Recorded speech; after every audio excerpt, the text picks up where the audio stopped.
প্রিয় দর্শক, আসসালামু আলাইকুম। সুনানে ইবনে মাজাহ তৃতীয় খণ্ড হাদিস নাম্বার 1316 বাংলা অনুবাদ। আবু বকর রাদিয়াল্লাহু তাআলা আনহু বলেন, রাসূল সাল্লাল্লাহু আলাইহি ওয়াসাল্লাম বলেছেন, বিচারক যেন রাগান্বিত অবস্থা দুই পক্ষের বিদ্যমান মধ্যকার বিচার কাজ পরিচালনা না করে। রাবি হিশাম রাদিয়াল্লাহু তাআলা আনহু তার হাদিসে বলেন, রাগান্বিত অবস্থায় দুই বিদ্যমান পক্ষের মধ্যে বিচার কাজ পরিচালনা করার জন্য বিচারকের জন্য সঙ্গত নয়। হাদিসটি তাকিক সহিহ। বুখারীতে হাদিসটি 7158, মুসলিমে 1717 নম্বর রয়েছে। প্রিয় দর্শক, আসসালামু আলাইকুম। সুনানে ইবনে মাজার দ্বিতীয় খণ্ড হাদিস নাম্বার 2655 বাংলা অনুবাদ। আব্দুল্লাহ বিন ওমর বিন আস রাদিয়াল্লাহু তাআলা আনহু বলেন, নবী সাল্লাল্লাহু আলাইহি ওয়াসাল্লাম বলেছেন, হাড় উন্মুক্তকারী প্রতিটি জখমের দিয়াত বা জরিমানা 5টি করে উট। অর্থাৎ কোনো ব্যক্তির যদি শরীরের কোনো একটা অংশের হাড় ভেঙে দেওয়া হয়, তাহলে তার জরিমানা হিসেবে 5টি করে উট দিতে হবে। হাদিসটি তাহকিক সহিহ। হাদিসটি তিরমিজিতে 1990 এবং নাসাইতে 4852, আবু দাউদে 4556, আহমদে 6643 রয়েছে, দারমিতে 2372 রয়েছে।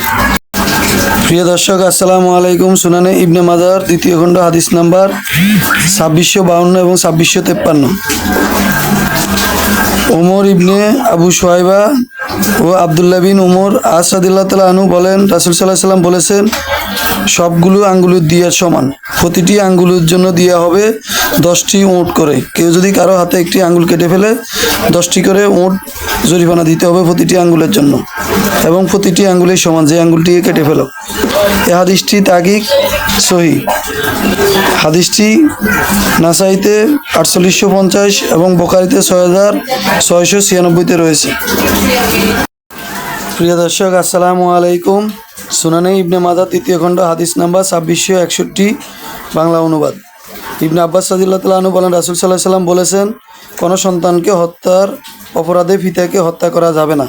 হাদিসটি তাহকিক সহিহ। তিরমিজিতে হাদিসটি 1401, ইরওয়াতে 7ম খণ্ডে 271 নম্বর হাদিসটি রয়েছে। প্রিয় দর্শক, আসসালামু আলাইকুম। ইবনে মাজার দ্বিতীয় খণ্ড হাদিস নাম্বার 2658।